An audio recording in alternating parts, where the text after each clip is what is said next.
like 700 in here today. Singing was just amazing. And I think Mike has done that once or twice before. In fact, I told you right at the beginning, I said how much I just love him leading when I'm here. And this is fantastic. I appreciate being here. Appreciate being with the elders this morning. To see Merle and Shirley, special friends. It's great to see them as well. Known, I think it was over 40 years now, 45 years maybe, since we first met. But anyway, it's great to be here. The $600, that's 1,200 meals, by the way. We're still 50 cents a meal, so 1,200 meals. I can't wait when I get out of here to call my wife and tell her. P for A, for some of you that are new, Partners for Africa. The number 4 is significant. It stands for the love of the Father, for the sacrifice of the Son, for the grafted word brought to us by the Holy Spirit that saves us, and us going as well. It takes all of that to bring someone to Jesus Christ. And so that's why our work is good news and good works. And yes, some young ladies that work with us full-time. Noma in the front, and Janet, and then Faith at the back. And Noma and Faith are in Zimbabwe, and they work with our team. They feed a lot of orphans. They help with the ACT project. And Janet, who was a student at the Harding University about 5 years ago, playing on a tennis scholarship, said she wanted to come one summer, and she hasn't left us. She's even got married, and she's brought her husband along with as well. So she's full-time here in the States, and we are thankful for that. And now the team is growing. That's Sherry. Sherry couldn't be here because she had to be with our daughter who's not feeling well, but things are fine. But that is our eldest son. We are blessed with 3 children, 2 boys and a girl. And Lee and his wife came to us 2 or 3 months ago or so and said, we want to be part of Partners for Africa, and we want to take care of the ACT project.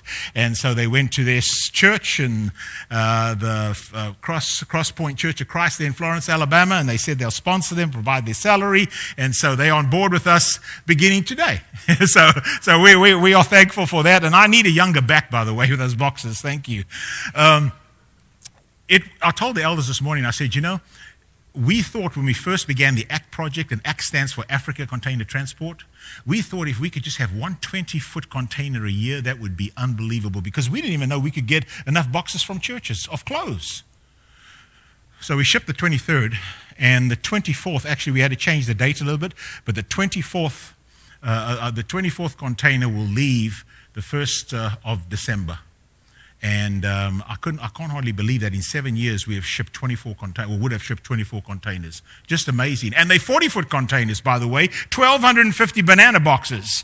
And so, I get from like say right here at Highlands, I'll get a call from Randall, or when I visit and say, listen, we've got some more boxes you can pick up. So I think, well, next year, we won't get a call from them. Oh no. You again, Randall says, you've got about 100 boxes to pick up. It's happening all over. You know what's wonderful about our country? We are the richest nation in the world, and yet we are so generous. And I know that's one component to us prospering. So ladies, keep shopping. The DAD project, drilling and drip irrigation, and 42 wells. We thought if we could do 50 wells in 10 years, that would be awesome. When I was here last year, I had more than one person, but one person gave substantial. I'm not going to mention names because I didn't ask for permission. But that's our 42nd well was done because somebody came to me at the end of service and gave us money towards that. And so we have done 42 wells, and we're about to drill our 43rd, and we'll get to that in a minute. But I just want you to know that's Brother Sika. He planted this new church, and already has about, the well's been probably about 2 weeks now. Already got 5 Bible studies going.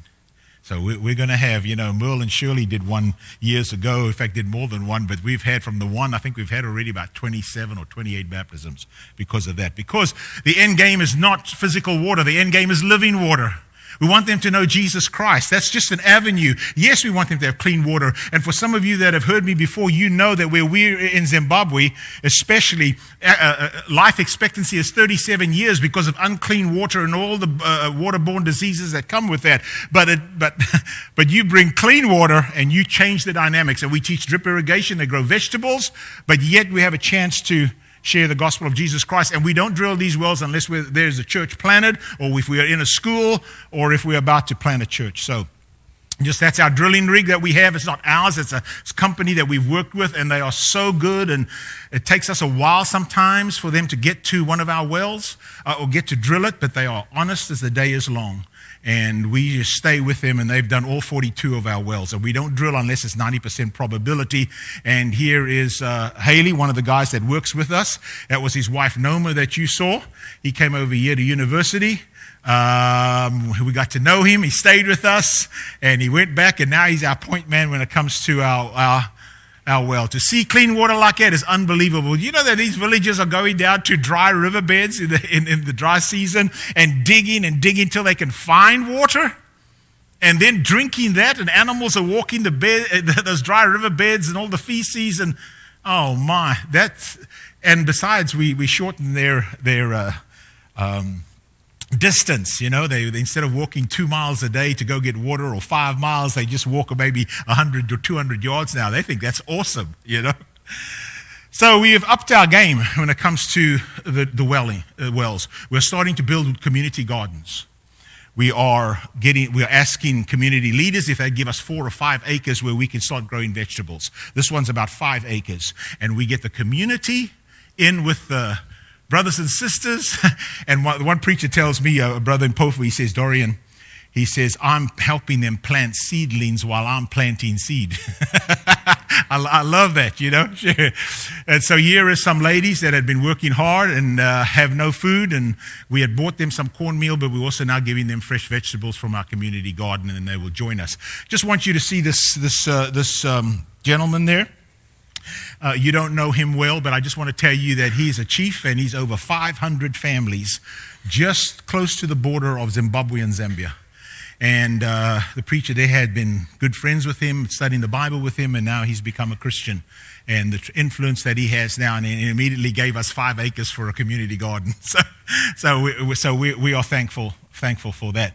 We have the Mom Project, making orphan meals, and this is one young preacher and his wife, the Sabandas, who feed 50 orphans. We feed about 700 to 800 children a week. Besides, we help in villages where we haven't drilled wells yet. We try to give them food. You know, that's the fish. I told the elders this morning, once we get the well, you know, that's the fishing rod. So as many wells as we can get there. And this is a great young family that feed these kids. There's the plate of food, still 50 cents. That's sweet potato, by the way. I know sweet potato is red here. It's not there. And there's sausage, and there is beans, and there's rice. And I just like to show you the plate every time. Because of our community gardens, we're able to keep the price down. You want to see those kids stand in line, and when they see sausage, because they don't get meat, man, whoa, they jump up for joy. It's meat day. It's meat day, you know. So it's thankful. And they are thankful. And they raise their plates to you. And thank you for helping in that. So, October 2013. I came here after October 2013, and I said we'd been given land for a clinic. And it was 3 acres of just bush. Well, because of special gifts given, one big gift was given, I don't know who, but it made it possible for us to get our water project going. And I want you to know, March of this year, we opened that clinic. And the villages, I can't tell you, 15 villages that have no medical whatsoever. I mean, elderly and children dying on the way trying to get to hospital, and now got a clinic within their community. And so we have Amazon Church of Christ Clinic. That was the day of opening. We had over 1,000 people there that day. And I just want you to know, you see that line? We had several sisters in the church with 4 big pots like this, meat, gravy, vegetables, cornmeal, and they fed everyone a plate. There wasn't the feeding of the 5,000, but it was still impressive. Yeah.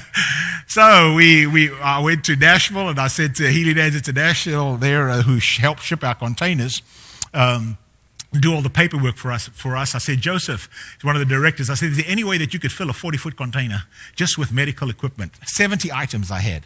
You know, I mean, wheelchairs, heart monitors, I mean, just the whole plethora, you know, stethoscopes, you name it, wheelchair.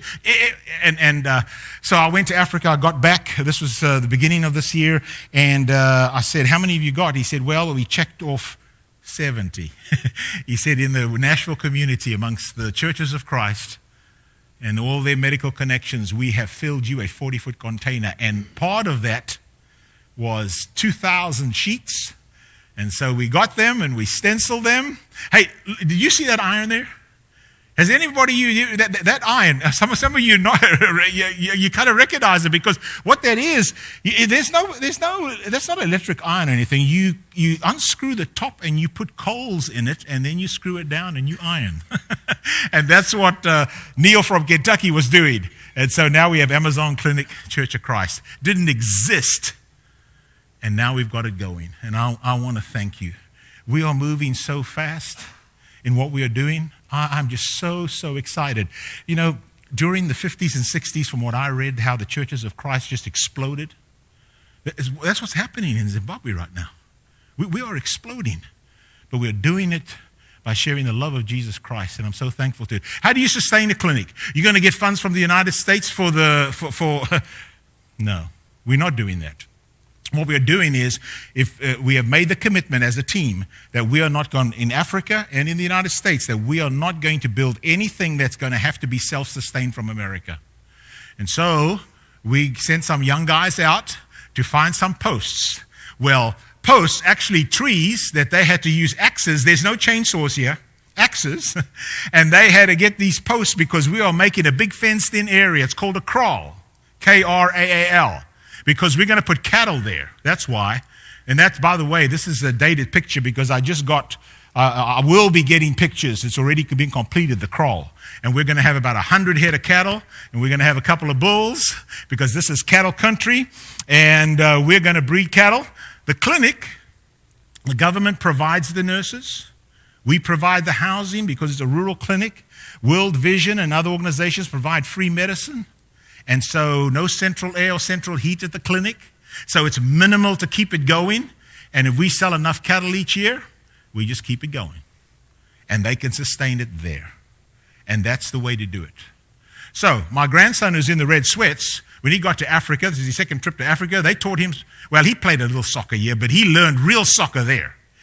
So after that real soccer, they said, Tristan, can you teach us a game from America? Oh, yeah, he just happened to bring his football, you know. And before long, we had these guys running some sort of play. I don't know, but they were going, you know. Of course, the greatest thing is to have your grandson serve the Lord's Supper to you in Africa. Him and his brother called us the other day. He's 11, his brother is 8. And they said, they want to speak to Granddaddy. So I'm on the phone. They said, Granddaddy, don't you worry. When you die, we're going to continue Partners for Africa. And I said, don't rush me. This is my wife, Sherry, and that is a young lady that has just become a Christian, and she has a Bible. And we have people here and in other areas that buy Bibles, and I want to thank you, because that program has provided everybody that we have baptized, and it's in several thousand now, with a Bible. And that Bible is not only used by the individual, but it's taken usually to a home where there is no Bible. Not because they don't want it, because they just can't afford it. They're trying to find a meal every day. And so I want to thank you all. That is amazing. You know, you do all the things you want to, all the good that we can do, provide food, water, whatever. But man, to get the Word of God into people, that's just amazing. So Apologetics Press approached me. And they said, Dorian, have you looked at our material? Well, I kind of had. And so I said, well, let me look at your textbooks, you know. Let me see what you got. Well, I'll tell you what, I was impressed. I'm probably telling some of you that, you already know this. But they have written, some tremendous textbooks. First of all, the quality is as good as any high school textbook. But the content, defending that there is a creator, it's just awesome. And so they approached me. They said, Dorian, do you think you can use it in schools in Southern Africa? I said, yeah, I think I can. I said, and by the way, those books that I'm just showing you on the screen, my grandson started reading them and took them home. I had to go get some more. So they said, well, how many can you use? And I'm saying, well, I could use about 10,000. And they went, okay. Okay. And so I just got a call from Carl Button. He just said, Dorian, we've got you 7,500 coming next month, So that's awesome. So we're going to get them into public schools, and we're going to get them into private schools, and we're going to get them into communities. in Southern Africa. So we're just excited about that. Can I just share you a little bit about our urban outreach? Just give you an example of one church. It's happening to several other churches. But there's a church in Kettenine. Kettenine is a suburb of Bulawayo. Bulawayo is a city of 1.6 million. And this church, that, by the way, built their own building, has a preschool led by Sister Moyo. And then a single man, Brother Mpofu, has a high school there. And they also have a community garden.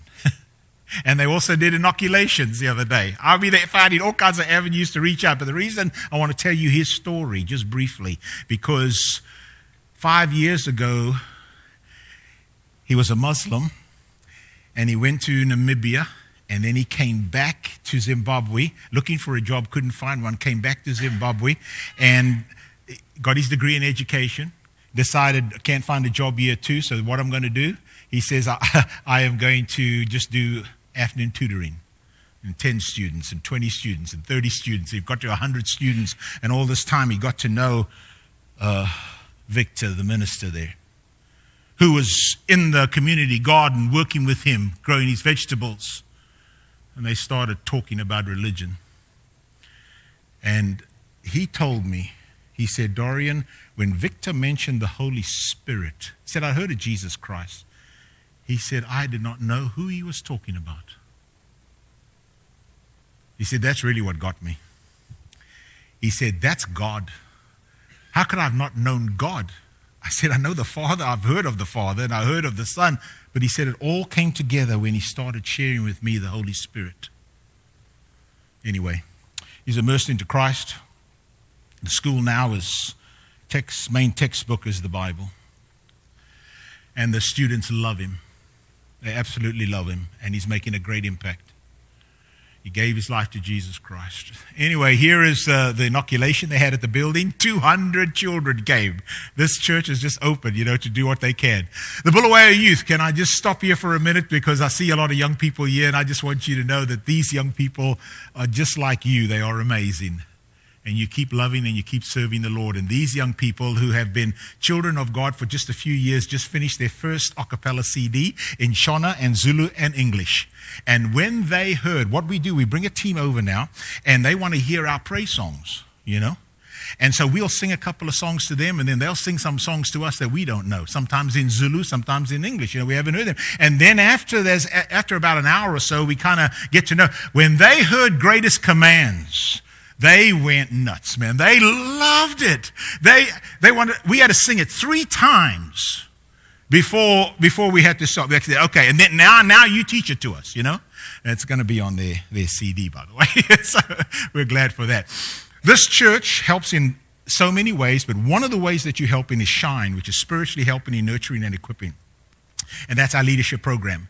Without this leadership program, you can't immerse so many people each year and expect them to stay committed to the Lord. And you can't plant all the churches that we're planting without this leadership program. And we have 25 leadership seminars a year financed by this church, where either we go there or they come to us, leaders. We do leadership seminars. We do marriage seminars. We do youth seminars.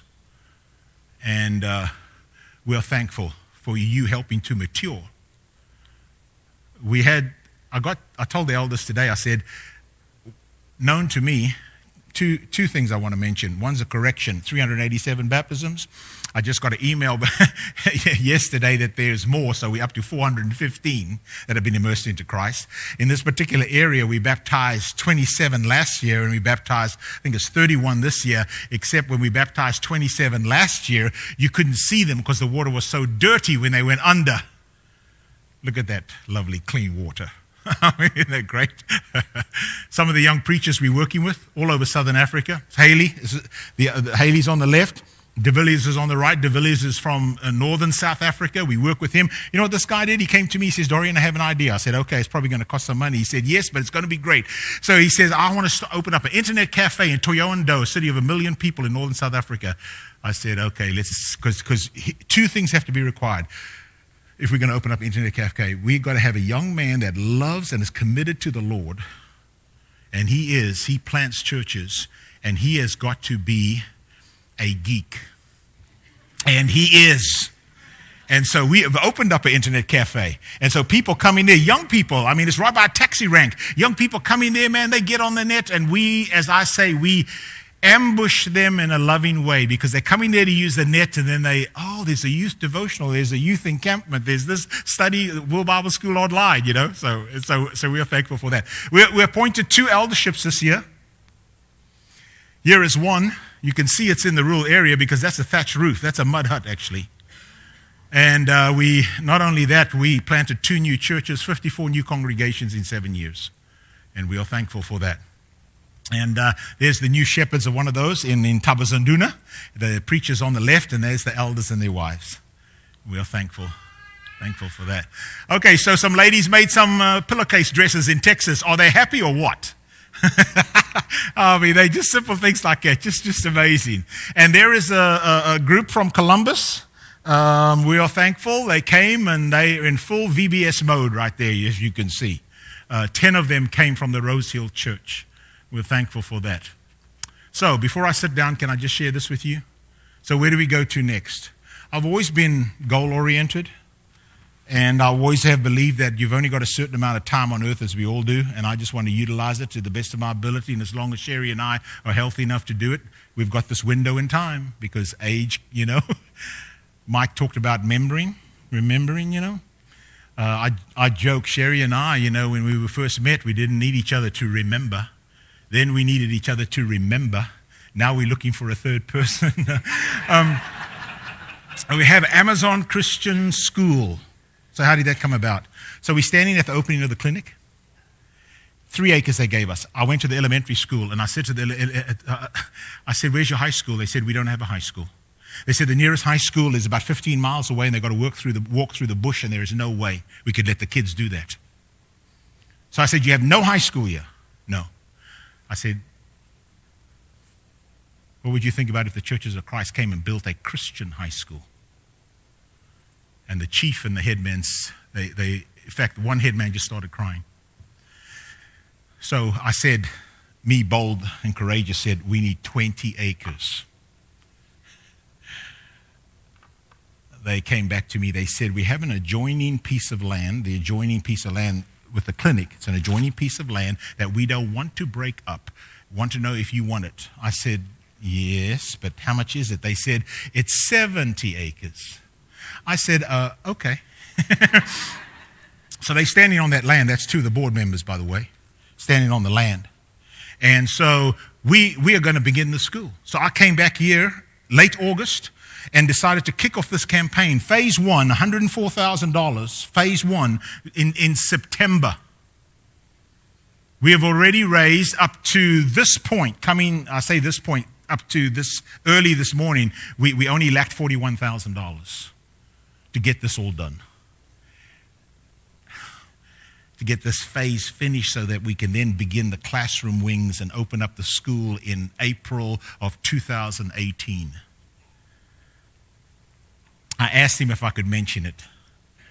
But when I came out of the meeting, Randall and Paige said they want to pay for this water program. We need water there. Once we get water there, then we can start building, just like the clinic. We didn't have power there. You just bring water. They make their own bricks. They can get the river sand and the cement, and they get going. And so it's a $17,000 water project, and we already had raised 11. They're going to provide 6. It's actually $17,500. We'll lack $1,500. And then we need to buy a truck, which is about $7,500 or so. So please pray about it. If you can help us in that way, man, it would just be fantastic.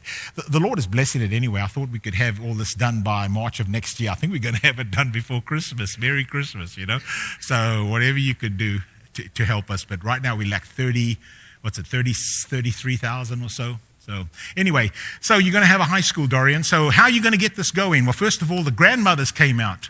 They were so happy that their grandchildren was going to get education. They came out. 15 villages, 6 of the villages closest to the school came out, and they cleared the fence line. I mean, with picks and axes. There's no heavy-duty equipment except their elbow grease. And they cleared that. I mean, it's just unbelievable. Trees and thorns. And then we put up the fence. because you have to have the fence up first before you can start anything. And so I want you to know the fence is done. We just sitting here cocked and ready for water and transport to go get our sand at the river. And so you can see the clinic there. You can see where our land is. There's the clinic in the distance.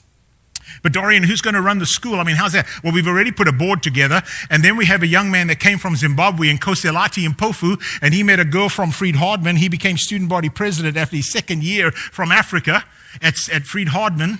He gave a Bible to Condoleezza Rice because he's a student body president. He had 30 minutes with Dr. Ben Carson just a few months ago. I mean, this is amazing. Came out of a mud hut, but he is so smart and intelligent. Finished his BA, finished a master's, working on his second master's in education. His wife is completing her BA and working on her master's in business administration soon. And she's going to be business manager, and he's going to be the new principal. A Zimbabwean high school that's going to have their first principal is going to be from Zimbabwe. That's what we want. And we've got another couple, finished Bible school, both of them. He already is working on his master's in education, Progress, and Martha Newby, and his wife Martha, and they're going to be teachers, and he's going to be vice principal. And then this Malanganese, they are moving out there. He planted the 2 churches out there. He's the preacher, and they are going to be property managers there, out there. So the Lord is already ahead of us and taking care of it, man. Okay, a few pictures, and then I'm going to close quickly. That's an owl I saw in Owange, and that's the best steak in the world when it's dead and cooked. That elephant and crocodile, we were at Owange Game Reserve. I thought when they got close there'd be some action. They did nothing. I was totally disappointed. But that elephant did pull that branch down with his trunk, by the way. So I'm glad that we have intelligence. And that lion right there, what's odd about that lion, it's not a great picture, but that lion is not even 4 years old yet, and he hunts with the lionesses. Most male lions, they just lay around, wait for the food. This guy goes out there. They pull down a 20-year-old elephant. And at the coast of Africa, you didn't know it. We got it all, man. There's the penguins as well. I love it. The story when Moses got a guy from every tribe, and he pulled them all together. He said, listen, guys, I've picked you 12. You're heading into the promised land. It's the promised land. It's been promised to us. We're gonna have it. I want you to go from top to bottom, X amount of days, come back and give a report. And they did. And they came back with the grapes. And I mean, it was a land of plenty. It was honey and milk and just unbelievable. And Joshua and Caleb were standing there and saying, we're cocked and ready, let's go. And 10 of them said, no way. It's true, but those fortified cities, I'm telling you, they did not have the vision that Joshua and Caleb saw those fortified cities, but they saw that their God was bigger than that. Whatever we faced with in life, whatever, I don't care what tragedy, losing a job, sickness, our God is bigger than that. When that African was going on that road to Gaza, and Philip got up in that chariot and preached to him Jesus, he said, I want to be the child. I want to be his child. He said it wasn't verbal in that sense, that he went down into the water and he was immersed, and he came up out of the water, and the Bible says he went on his way rejoicing. Why? Because he was forgiven of his sins, and he knew he had a God bigger than anything that he was going to face when he got back to Ethiopia. And we do too. And if you don't have that God, don't walk out of here without him. Won't you stand as we sing?